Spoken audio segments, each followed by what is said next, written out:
All right, since I'm here now, it's 5:07. Do you want to call this meeting to order? All right, let's stand for the Pledge of Allegiance.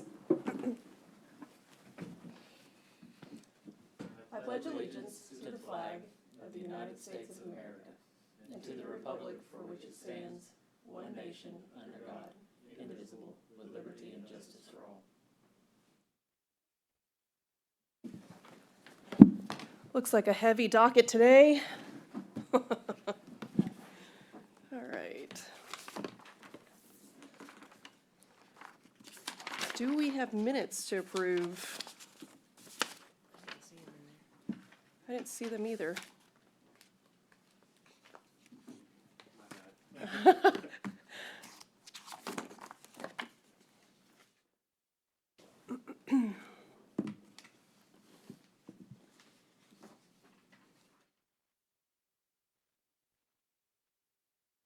Thank you, Lon.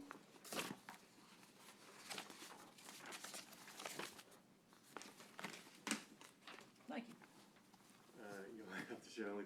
It's okay. We'll review the approval of minutes for the Planning and Zoning Commission meeting held on April 13th, 2026. So whenever you guys are ready, we can make a motion. Thank you.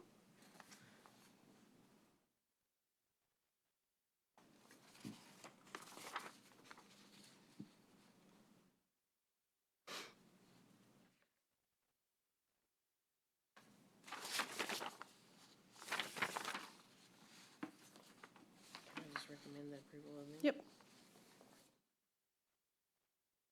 I make a motion to approve the minutes. All right. Second. All right, those in favor? Aye. The motion carries. Now we're going to get to our regular agenda, presentation on the extraterritorial jurisdiction of a municipality. Juan Paulette.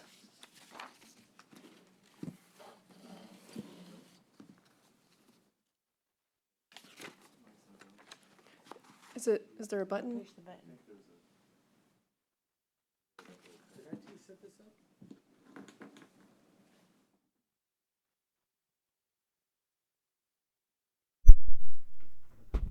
Testing, yeah, Yep. that's good. We're good. Well, good afternoon, Madam Chair, Commissioners, Juan Paulette, City Planner.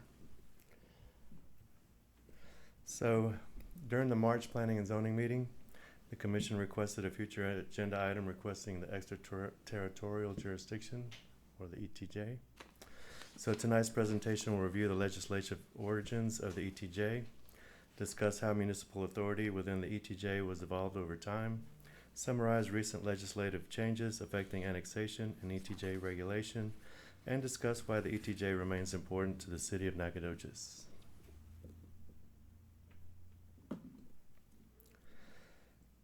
So prior to 1960s, cities had very little authority outside their corporate boundaries. Development often occurred immediately adjacent to cities without regard to future transportation networks, utility extensions, drainage systems, or public services. The legislature recognized that growth occurring outside the city limits often affected the city itself. As a result, the ETJ concept was created to provide municipalities with limited authority in areas expected to urbanize in the future.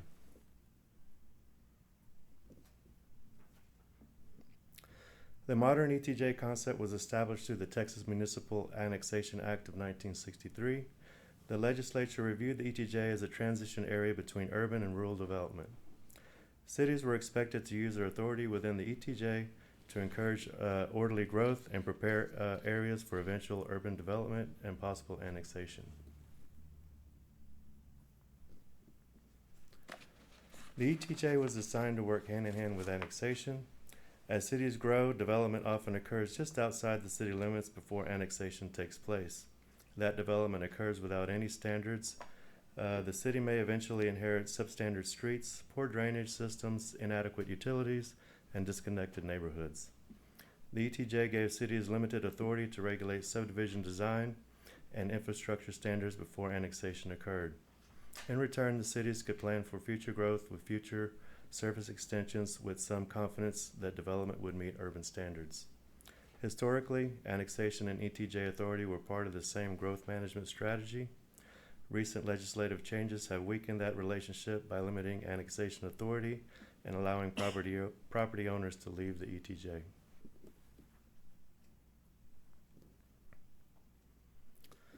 When the ETJ was created in 1963, it was intended to function as a buffer area surrounding cities where municipalities could coordinate future growth and infrastructure planning.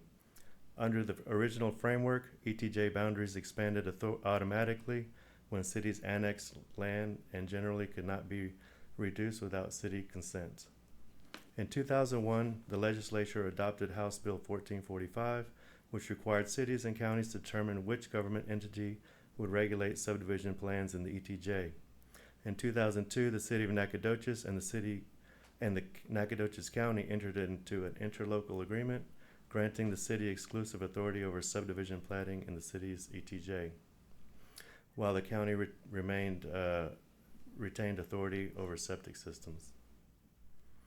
This interlocal agreement was important because prior to 2002, Texas law required cities and counties to share subdivision authority in the ETJ. This system was often referred to as overlapping jurisdiction, which frequently led to duplication, confusion, and disagreements over standards. Beginning in 2017, the legislature started reforming annexation laws. Senate Bill 6 limited involuntary annexation in certain counties and House Bill 347 in 2019 effectively required landowner or voter consent for most annexations in Texas. The most significant recent change occurred in 2023 with Senate Bill 2038. For the first time, landowners were given the ability to petition for release from the municipality's ETJ, and annexation no longer automatically expanded ETJ boundaries. These changes shifted Texas policy away from municipal growth management and towards greater private property rights.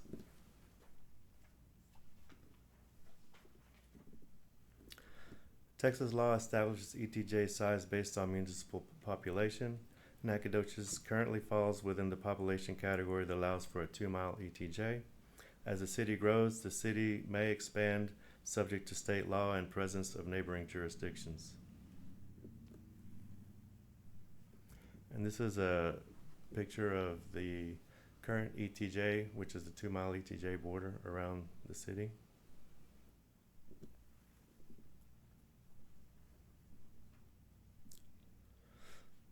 The primary authority exercised by municipalities is subdivision regulation. Through the platting process, the city reviews layouts, drainage facilities, utility infrastructure, easements, and other elements necessary to support orderly development.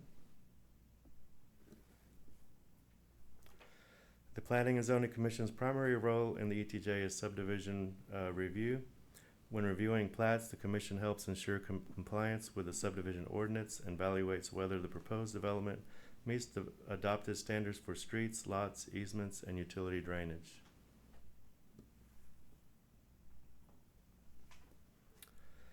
One of the ongoing challenges is facing the cities throughout Texas is balancing private property rights with the need to manage growth and protect public infrastructure investments.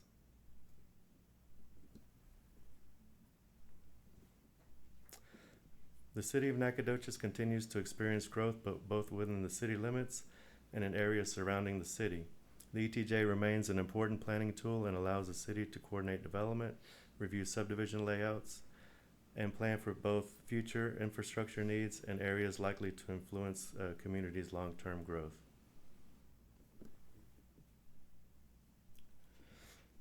And so these next couple of slides are the most recent subdivisions within our ETJ. This is the Spring Creek subdivision, which began around 2000 and is located on the north part of our ETJ along Appleby Sand Road and has approximately 130 lots.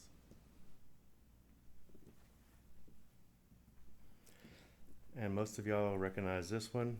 This is the most recent subdivision, the Majestic Oaks, which was the reason y'all requested this presentation. Mm-hmm. And these developments demonstrate why the ETJ remains important. The decisions made during the platting process help establish the transition networks utility corridors, drainage systems, and development patterns that may influence the city for decades to come. I'll be happy to answer any questions. Well, we were talking about this and how we're gonna attack it going forward, and Right. what are we thinking in terms of the city and how we actually approach things like this, because you have the ability to, I know Mike New was making comments about this, and I'd like to hear from Mike about it, Okay. what he's experienced, what can potentially be pitfalls, what can actually be positive changes for us. Thank you so much. Sure. When I was in my previous city in Leander, I had come right about the 2017 timeframe. Leander's right outside the Austin Metro. Right. It's still fast growing even today. Lots and lots of residential subdivisions being built. We'd love to see that in some capacity. We'd love to see that here. But we were constantly wrestling with ETJ authority, back and forth. And we're having to now react to new state laws that restricted the city's ability to annex.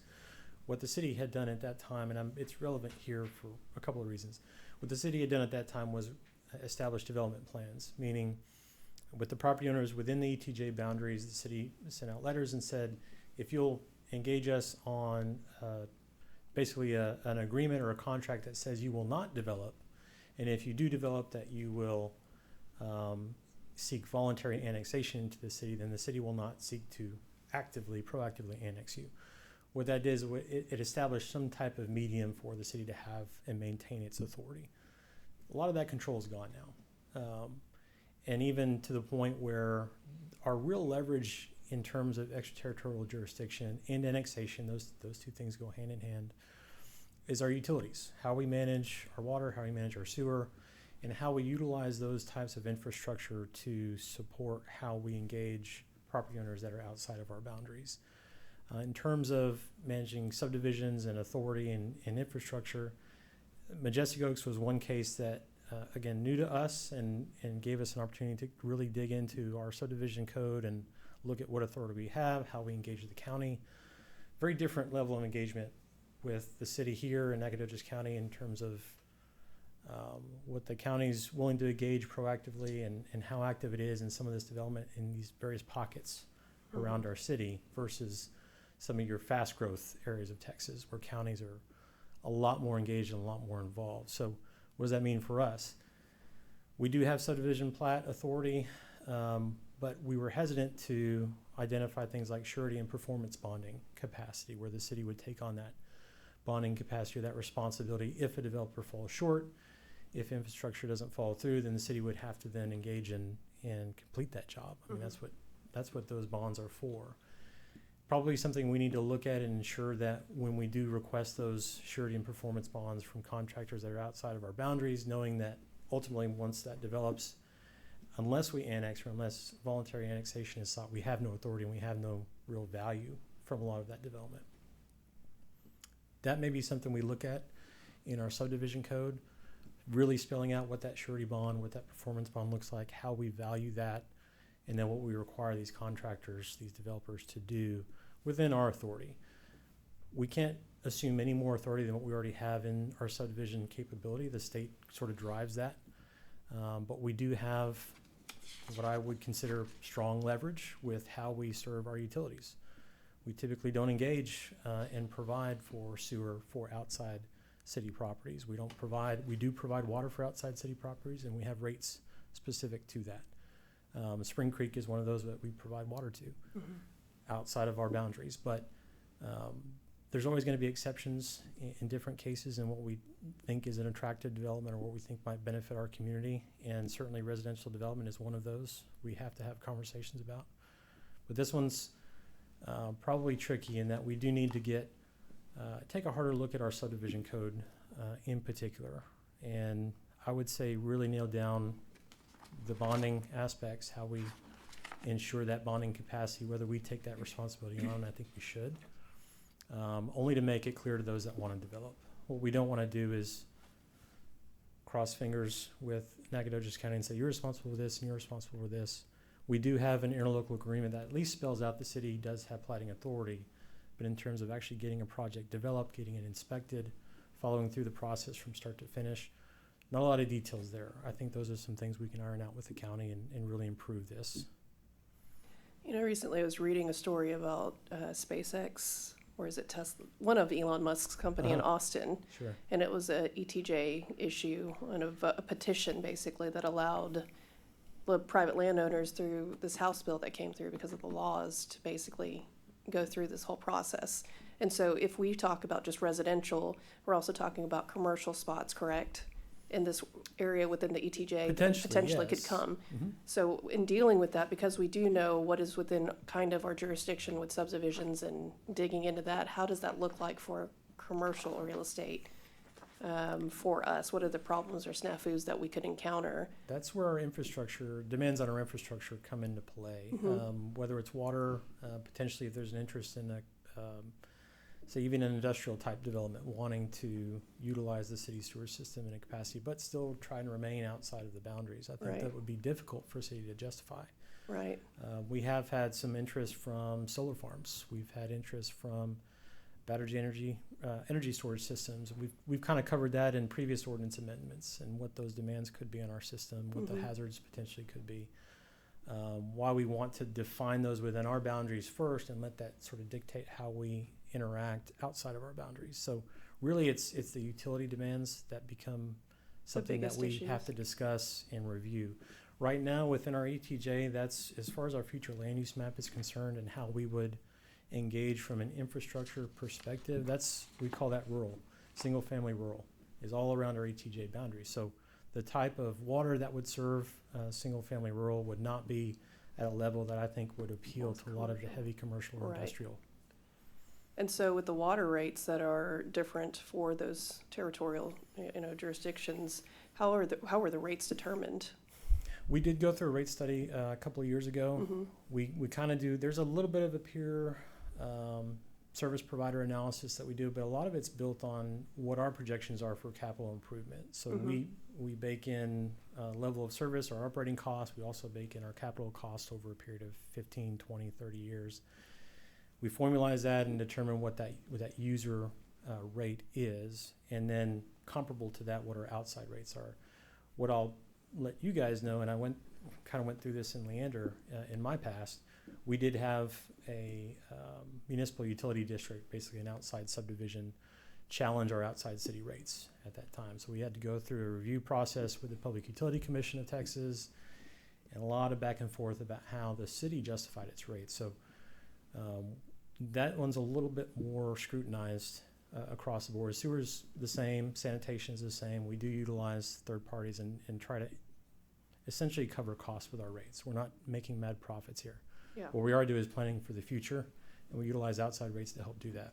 okay, that's very interesting. Yeah.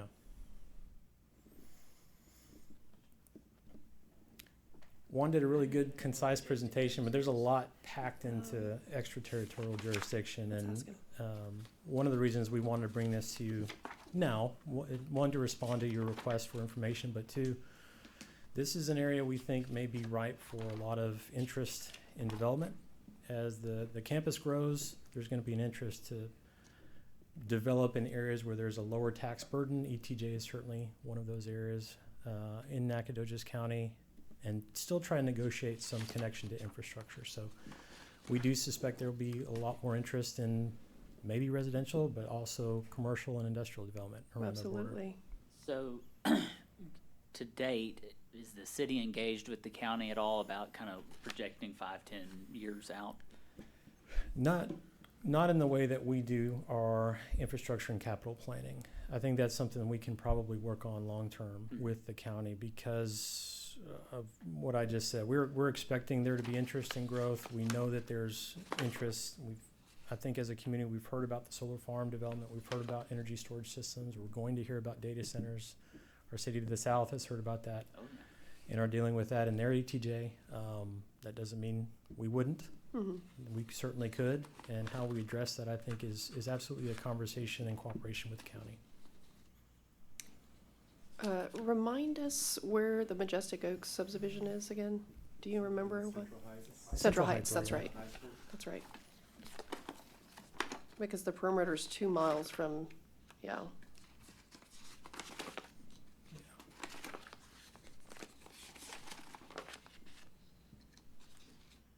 great.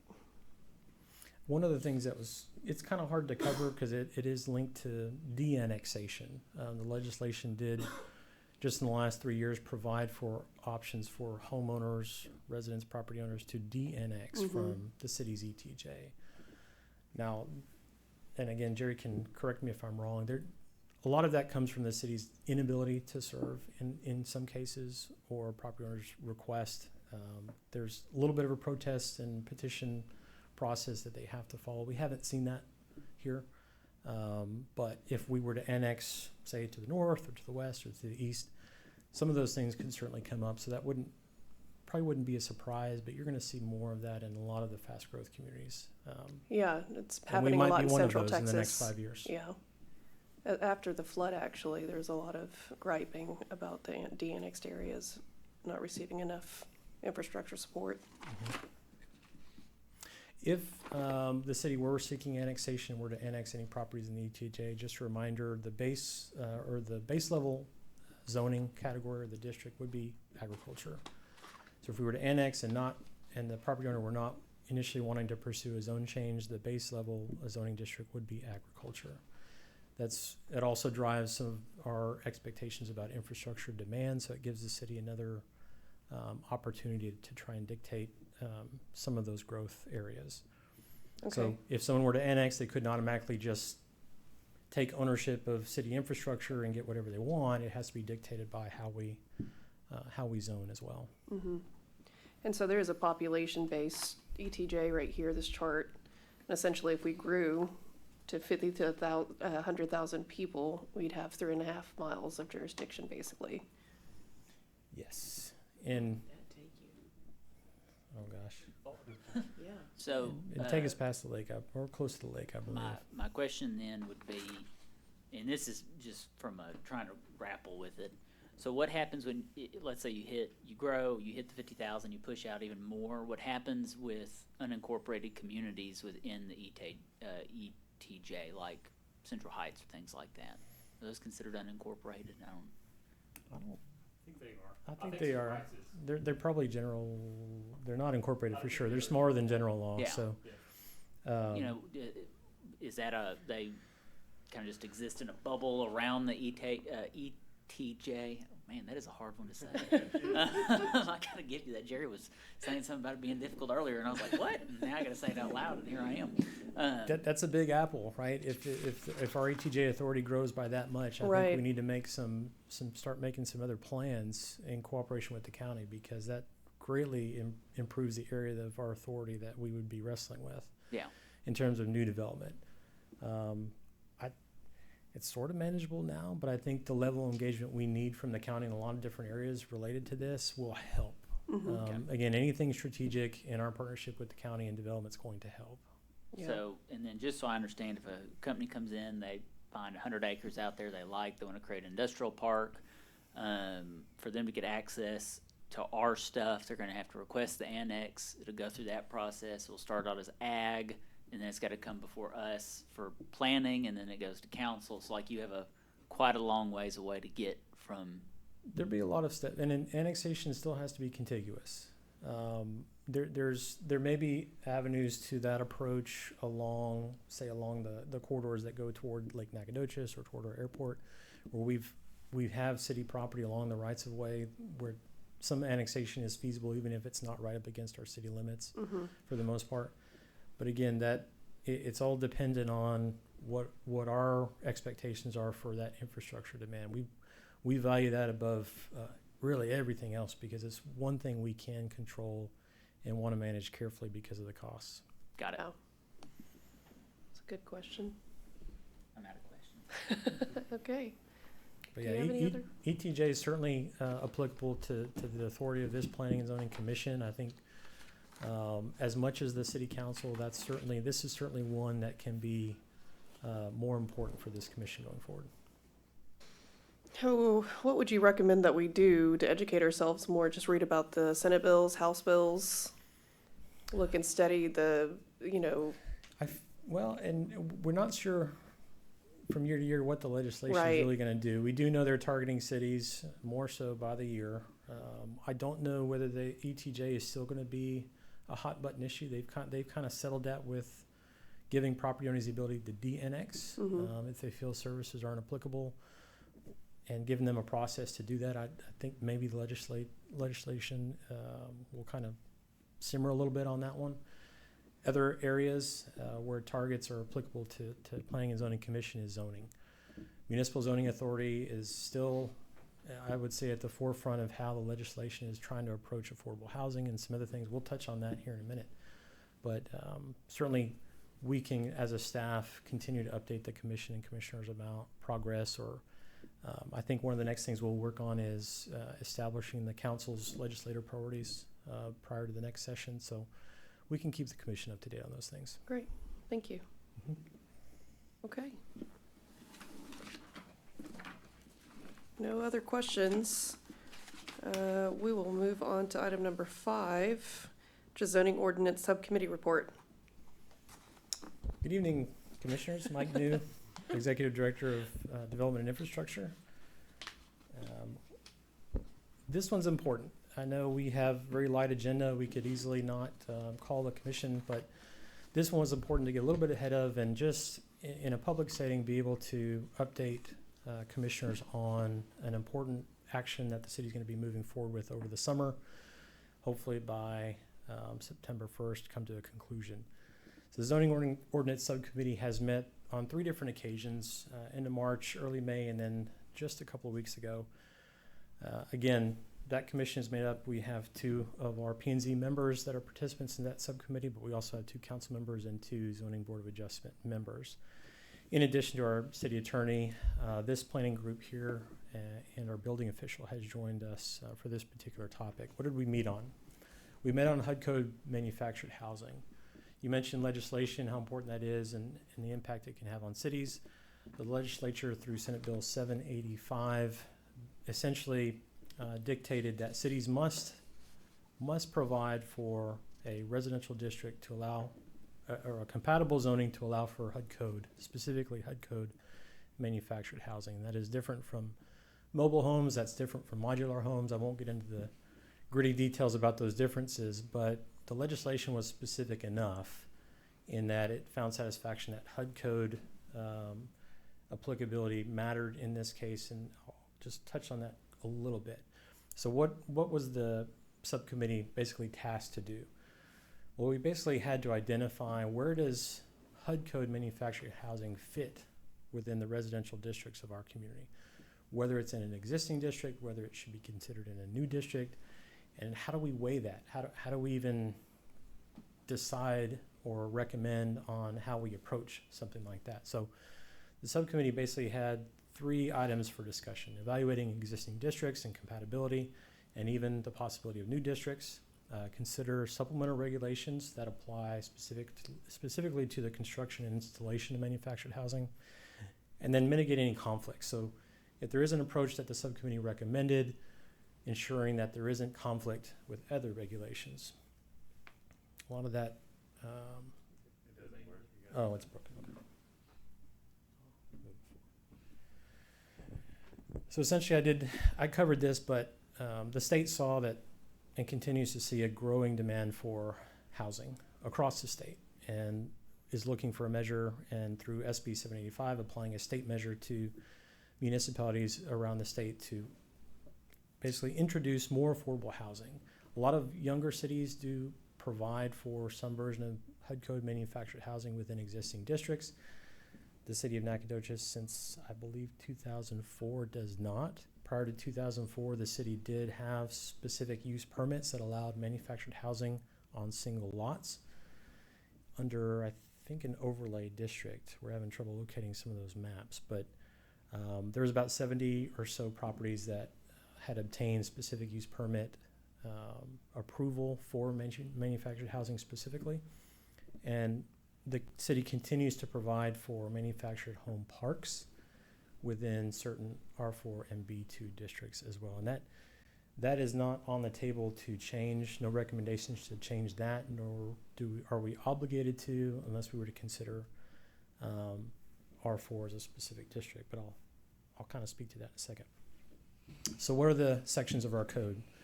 The primary sections. One, does our definition match HUD code manufactured housing? For the most part, it does. It does distinguish between June 15, 1976, which is when mobile homes became HUD code manufactured homes. Again, there's a distinction between that and what we call industrialized housing or modular homes, and we're only talking about the manufactured homes. But our definition, pure and simple, is somewhat aligns with state law currently. Manufactured housing, specific requirements as far as being tied down and skirted, those are some of the supplemental standards, supplemental regulations that would apply if manufactured homes were installed on single lots. We'll touch on that too, but primarily our land use schedule, you can see that in the red box there, those special unit types. Manufactured home has no applicability, no P, no S, nothing. And that is not compatible with SB 785. So what are we asked to do? If we were going to modify our existing residential districts or create a new district, the first thing we would have to do is amend our comprehensive plan. And if nothing else, amend our future land use map to provide an area within our community, or at least assign an area where it is desirable for manufactured housing. This is applicable within our comp plan. It does mention manufactured housing, the pros and cons of manufactured housing, but states specifically that it's appropriate in sites where there are similar homes. So how do you cluster those? It's a siting principle, it's a planning principle that we use and is promoted within our comp plan, that if you're going to have new homes, you want to place them in areas where there are similar structures. But what the plan does not say, it doesn't create a specific district, it doesn't assign a place for it geographically within our future land use map. It never did. We did establish overlay districts prior to that comp plan being approved in 2003, and then of course we prohibited them altogether in 2004. So today we're still not compatible, but the future land use map is an important component.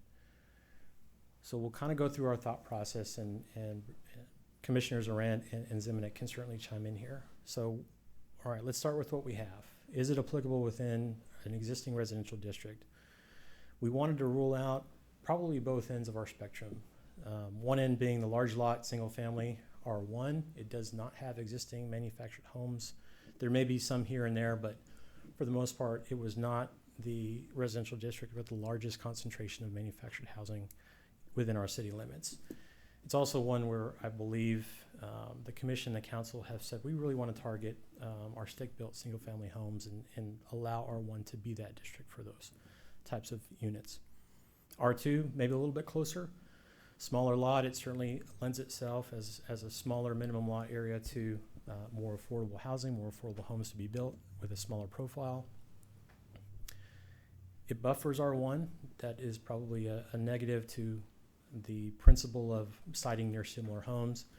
It's possible, and it's certainly a smaller area in terms of how it's spread out across the community than R1, but certainly a possibility. R3, also a strong possibility, allows for higher density. It includes other mixed uses, two-family duplexes and townhomes, and it does have the highest percentage of existing manufactured homes on single lots. Again, this R3 was the zoning district that essentially had all of the specific use permitted manufactured homes. R4, kind of right off the bat, we ruled out R4. We ruled out multifamily. It already provides for manufactured home parks under specific use permits by creating a by right district, and by right meaning someone, if they're within that district, they can build if they're permitted. We would essentially conflict with our specific use permitting process for manufactured home parks if we applied this to R4. So we kind of ruled that one out. We've narrowed it down to R2 and R3. Going a little bit further, doing a deeper dive on the comparison between the two. There was a high number of historic district overlays in that TJR area of town, in that center part of Nacogdoches. A lot of that is R2. A lot of those were historic overlay. Those are accepted from the state legislation, which means it kind of defeats the purpose of applying that in an area where it's completely accepted. There are 2 active mobile home or manufactured home parks. Again, if I say mobile home, I'm going to fight myself not to do that, because I don't want to mix those 2 terms up. We want to be specific in our ordinance amendments will be specific to that. So I may be correcting myself a few times because it's easy to do. There are 2 active manufactured home parks on Seal Street in this R2 area. So again, looking for existing units, existing structures where there might be opportunities to cluster those for a compatible residential district. And then the higher density, single family and 2-family, like I mentioned, in this area in the southeast part of the community, you'll notice a very specific subdivision called Millard's Apple Park subdivision, established in 2002, right before the comp plan. And that is a platted subdivision with covenants allowing for manufactured homes on single lots. One of the only ones in our city that has not only individual lots privately owned, but also covenants specific for manufactured housing.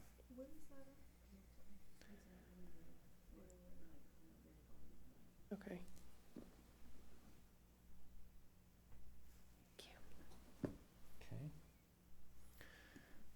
Okay, so we've sort of gone through existing districts, the other option, and this was introduced with subcommittee discussion with the caveat. Again, I've highlighted that Millard's Apple Park.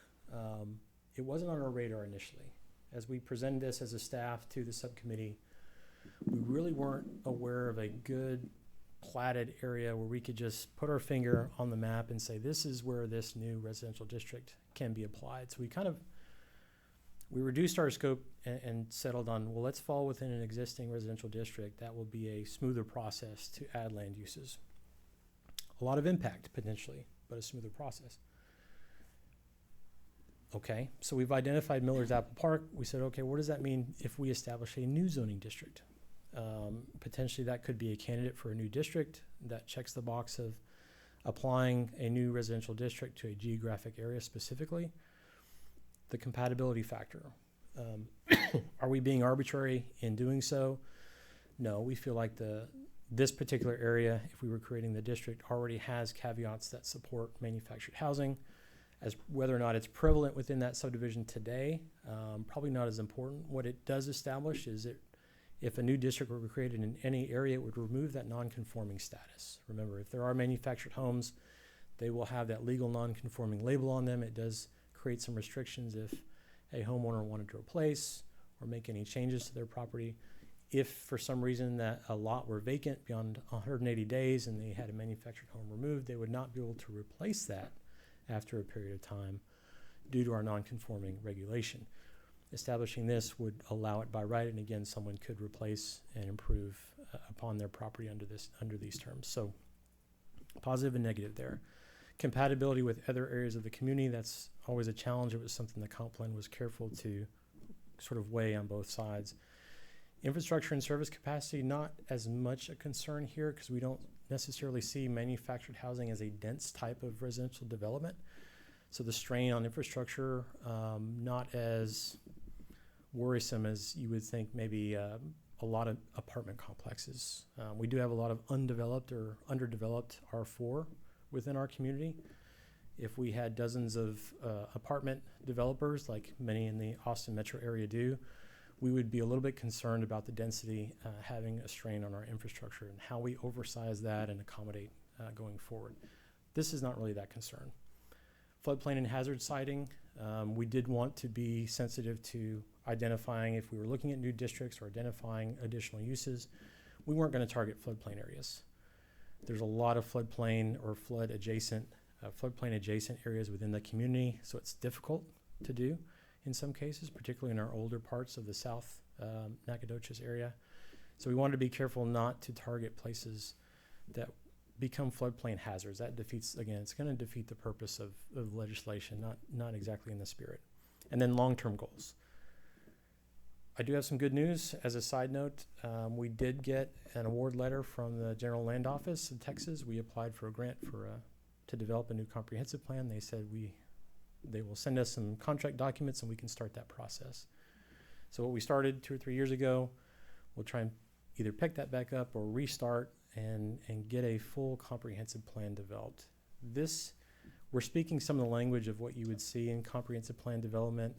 This is targeting a very specific goal of meeting obligations of the state, but certainly the elements of what we're discussing here and what we will discuss over the next 2 or 3 months will be part of that comprehensive plan conversation as well. So wanted to throw that in there. That's a positive.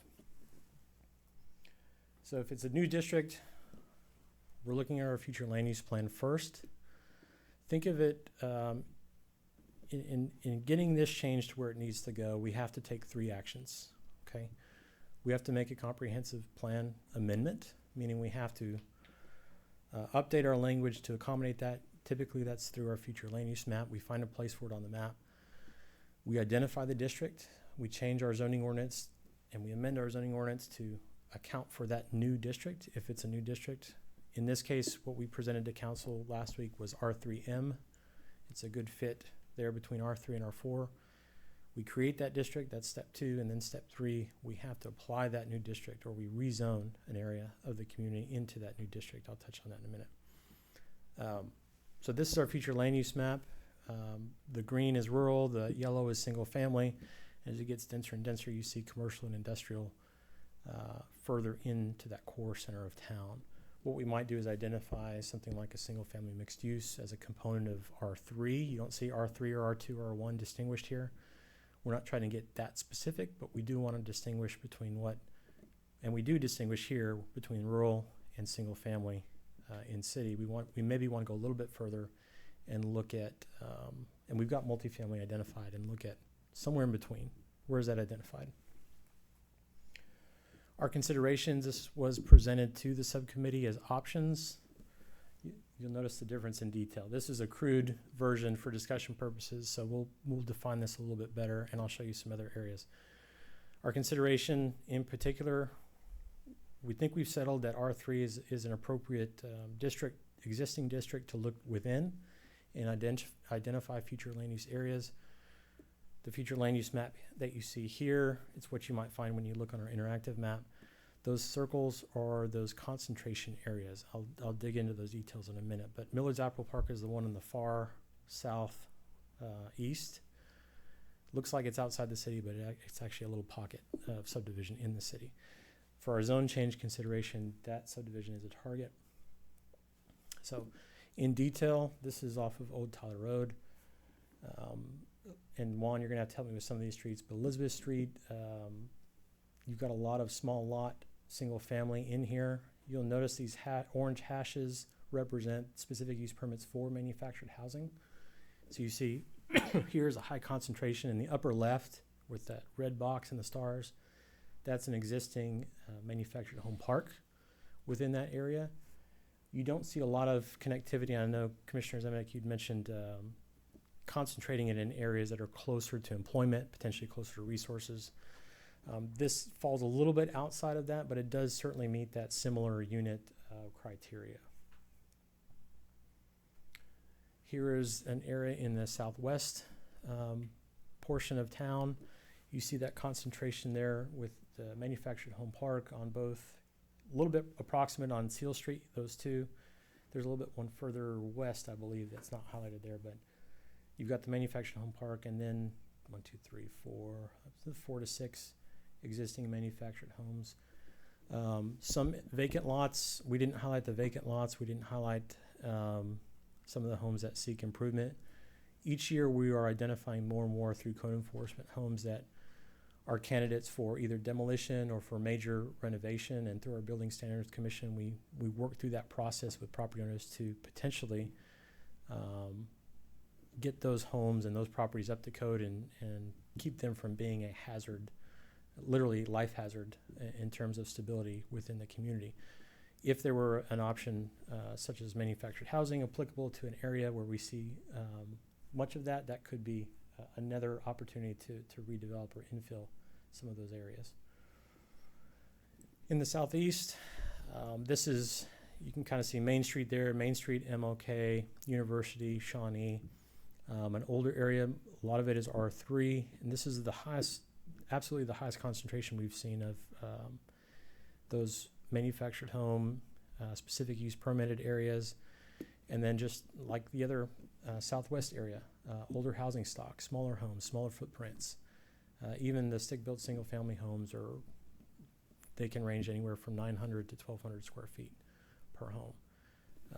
So certainly a candidate that falls within that criteria we've established. And lastly, here's a closer look at the Millard's Apple Park subdivision. That green area, or if you were to draw an outline around the green boundaries, that would be the area that we would sort of propose for a zone district change if we established a new district. That green would be the area of the new district. Everything around that could be identified under the future land use map, but the only areas we would seek as a city to move into a new district area that we define, that R3M, would be that green boundary area. Does that make sense? So in terms of what would change between now and the end of September, this district potentially could change, but nothing else.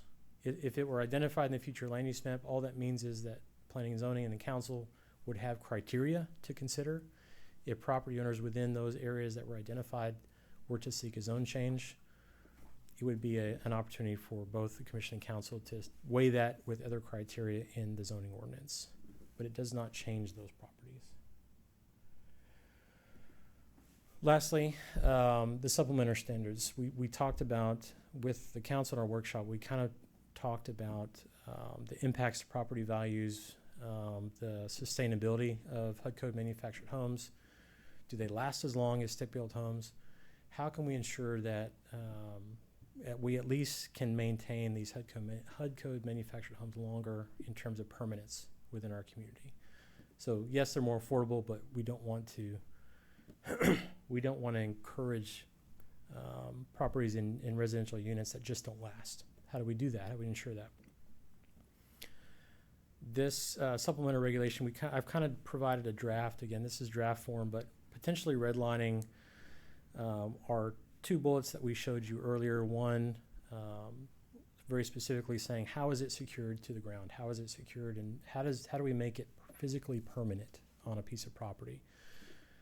Without getting into the details, HUD code manufactured homes aren't automatically considered real property. They're considered chattel initially, but as they are installed, if they're installed a certain way, they can be considered real property with statements of ownership.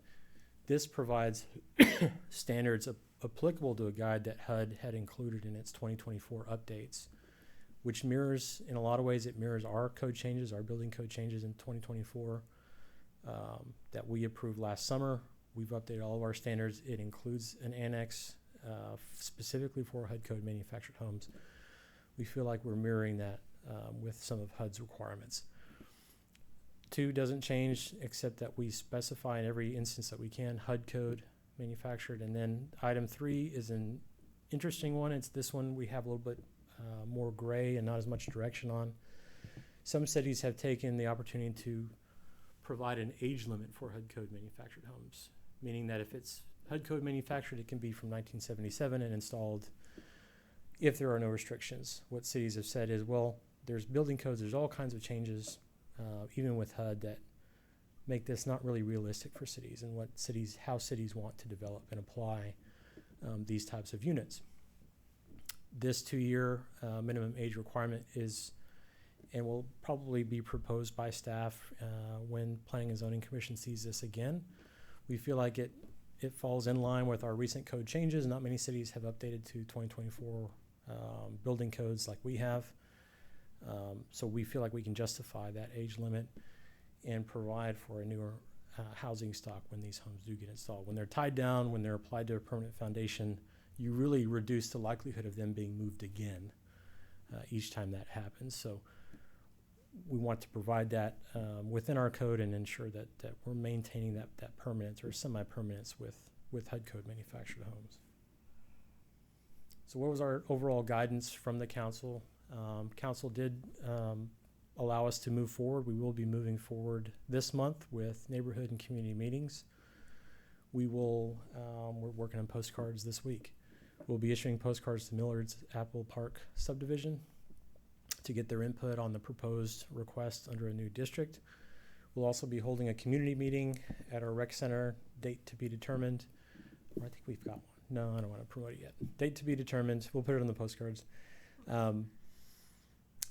At the very end of this month, maybe at the start of July, before the holiday, what we intend to do is reach out to those areas that may be targets under our future land use map invite them to come, but we'll invite the broader community as well if there's questions about our direction. And then our next meeting in July, we hope to present this to the Planning and Zoning Commission. If nothing else, it would be a comprehensive plan amendment proposal. And we'd like to bring that with proposed zoning change as well. And whatever applicable ordinance amendments come with that, whether it's supplemental regulations or zone code changes, that would all be part of that comp plan amendment proposal. And then hopefully mid to end July or early August, we're seeking council's final approval and authority on that. A lot baked into that.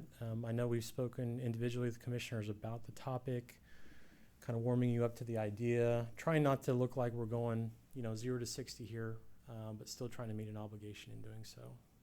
Did you have any questions about that? Or comments from our subcommittee members? Yeah, I appreciate the presentation. I think there was a lot of the conversation we discussed in the subcommittee made it into the presentation, so I was glad to see that those were already answered. I know one of the big concerns we had was the date of how old the manufactured home could be, not a trailer, that's what I say, but manufactured home. And I would, for I guess Commissioner Fu, because you're the only one that wasn't on the subcommittee. I will say, I think my takeaway from it is this is going to give us a cleaner way to assist in some of these areas. But what kind of really took me back when we sat through it was the potential implications for providing an avenue to affordable housing in different areas that to Mr. New's point, I mean, we have some areas that have pretty rough homes that have gotten to a point where a nice yet affordable manufactured home would considerably uplift that property. So, And we think of manufactured homes as single wide and double wide trailers. There's many HUD code manufactured homes that are built to look like stick built homes. They can be anywhere from 1,700 to 2,500 square feet on average, depending on who builds them and how. And there's financing capabilities too. When they're built to a more permanent standard, it does open up financial opportunities for property owners to develop these types of homes and not simply have to rely on your standard single wide, double wide type homes. Right. do we think moving in this direction, would we anticipate needing to open up a manufactured home sales facility? We have one. We have some. Is it enough to meet the demand? Well, there's in some of the examples, and I did want to. I'll go back to my first page here. There's one right outside of the loop, and there's one in Lufkin. I knew there's one in Lufkin. I didn't know we had one here. Yeah, Oh, okay. I think you voted on it. Have a Was he on the was he on the planning and zoning board when we did that? It's right A outside. retail site? Yeah. It's right outside Was that South before Street. me? It was before you. Okay. Oh, it was before It's on the him. corner of the remember Holiday Inn. You know where the Holiday Inn is, the new I one? do know where it is now. Yep. Okay. It's a weird parcel because of the way that they had to actually shift it to actually accept it, but that's where one of ours Okay, is. now I know what we're talking about. So, answer your question, maybe. My What- question is moot now. Sure. Our approach is we're creating the opportunity. We're defining, or our goal is to define the one subdivision that doesn't take anything away from the subdivision. It establishes what's already there within the covenants that aren't really applicable now because it's prohibited. But it reestablishes that subdivision and creates opportunity for property owners. It doesn't change anything. I'm hesitant to say there's going to be this mass wave of interest in manufactured housing. It's still going to require the procedures for zone change requests that we typically have, and not to burden any property owner with that process, but we do have a path to by right entitlement. That's what we wanted to do. We didn't want to force anything upon property owners and create that, well, I do want it and I don't want it, and just create this protest. I think that's one of our biggest fears in going down the road of establishing a new district was, how do we define this? Millard's Apple Park was sort of a blessing in disguise because it already had those boundaries created for us. And again, we still may get feedback and we'll share that feedback with the commission. That's going to be part of our process. If there's pushback or concerns about what that means for those property owners, we'll certainly include that, and P&Z commissioners can consider that. But we didn't want to push too hard on this and invoke something that we know has to be strategic. And our comp plan sort of speaks to both sides, but doesn't provide real strong direction on it. I would think our next comprehensive plan really needs to be thoughtful about how we approach this. Yeah, so that area where you're showing the green layout, that's to the manufactured home standards that you're showing with the setbacks and lot size. Are we thinking about all of that as we, obviously create a new zoning district? What we might do initially, again, we may dig into a few of these, specifically these future land use areas. There's many of them, even within those smaller footprints, that you would look at the lot, it's not platted, and they're going to be smaller than our minimum Sure. size. Are we walking into variance requests? Are we walking into other barriers that just by our minimum standards under R3 would be an obstacle to this? We haven't gotten that far in how this might be proposed, because we'll take a harder look at those areas that we targeted. That could be something that's included in an R3M, where we say the minimum lot size, rather than it being 50 by 100, it's 40 by 900 within this particular district. But that would apply to every home. Sure. So one of the things we'll have to carefully do here, and you only see a little snippet of our land use schedule, we would be excluding that R3M and the allowances under R3M from R4. So Right. if there was a manufactured home allowance or permission for R3M, that would not be applicable to R4. Typically, anything less, that bigger or that higher level district scoops up all the permissions from underneath. This would not be the case in R4 or any of our business or industrial districts. So Okay. for that reason, it would be isolated to that one district. Okay. Great. It's a good direction. Sure. And kudos to our commissioners. I think one of the benefits of the subcommittee, I always like to say, is we wrestle with some of the tough issues, get all the kind of the ugly back and forth out, and concerns and notions and worries. Allows us to kind of discuss that informally, work through our answers, work through our communication of it. I'm giving you maybe a third of the information I presented to the council, but you're getting the Cliff Notes version of it, and I already think it sounds better than what it did during the workshop. So when we get to the neighborhood meeting, where we're communicating this to people who don't even see this once a month, who have no idea what zoning probably is, or couldn't tell me the first thing about land uses or the first thing about any regulations that we have, we'll need to be communicating that clearly so that they understand what we're doing. So we'll try to do that, and any meeting that we have, even a neighborhood meeting, is open to the public. So we'll promote those the same way we do our other meetings. Okay. I think that's great. And I have to remind everybody that our homes used to come through Sears catalogs, so. That's right. So, The old shotgun houses. Right? That's how people bought So- them. I think they were much more affordable then too. Yeah. You can't hold those prices. Okay. All right. Thank you. Thank you very much, Mr. New. Are there any future agenda items on number 6? One thing I did have a question on, one is that, Maggie and I were able to go to the Planning and Zoning Conference, and it was really helpful and beneficial just to understand that world, learn more about what happens in terms of municipalities, connect with people that are, steeped in that world. And so I was wondering, we do have, there was an email that went out that basically there's 2 commissioners that are up for renewal. Let's hope that. 2 commissioners up for renewal. And, Eyes on and, one in the room. And One of them's missing, I think. yes, there, one is there missing. are 2 new vacancies. Correct. As part of our application process that we welcome. If you know someone, and we're certainly seeking council input on this as well, in terms of individuals who might be good for this, but you guys would know as well, you're sitting in the seat, so you're seeing this and might be able to identify candidates who would be alternates for Planning and Zoning Commission. This will be our first go at appointing alternates. One of the directions that council sort of okayed or gave guidance to staff on was that when they appoint, they'll be appointing alternate 1, alternate 2, so that as soon as those members are appointed, they know what rank order they'll be in. So if we have an instance where let's say the two alternate members were here and we've got these two vacant seats, they'll both sit up here. Or if there's only one, they would be seated in that order of ranks so that we could always, as often as we could, establish 5 individuals in person participating in a meeting. So hopefully we'll get enough applicants and council will provide that direction to make those appointments.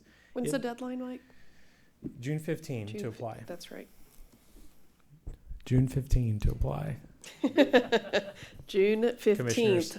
to apply. Got it.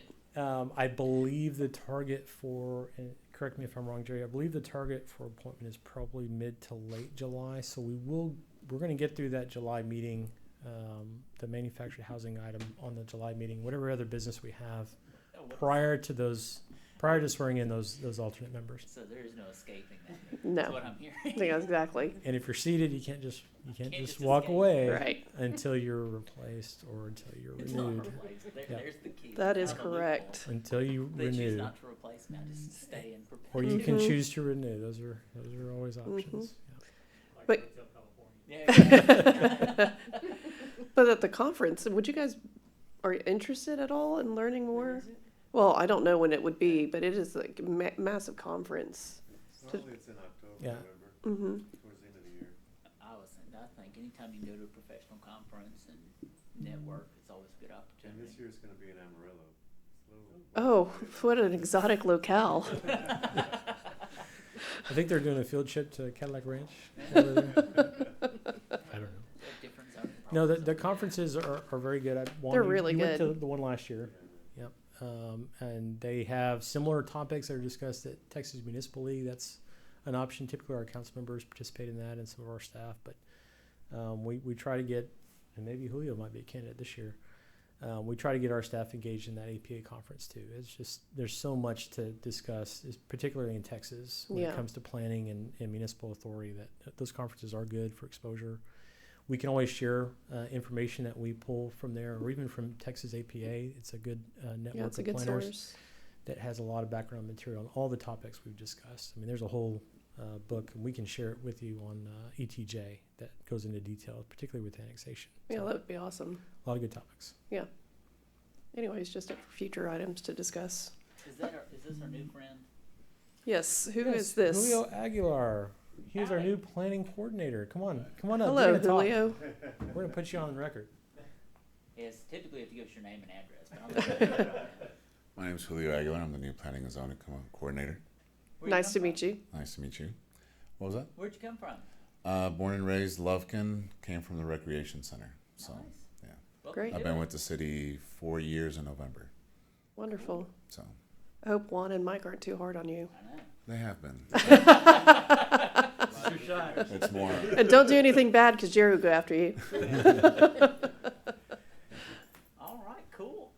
Yeah, we had to steal from somebody else this time. Yeah. You know, they robbed from us. We're gonna steal from somebody else. So It's always a horse we're race. glad to have him. We're glad to have. We need him. We need that extra set of eyes. We need that extra person knocking out a lot of the tasks that we have, meeting the deadline. So Mhm. Juan and I are still procrastinators and a bit scatterbrained. We need someone to keep us in order. I think he's the right person for it. So Awesome. glad to have him. Well, thank you. If nothing else, I'm going to adjourn the meeting. Time's 6:09 p.m. Thank you.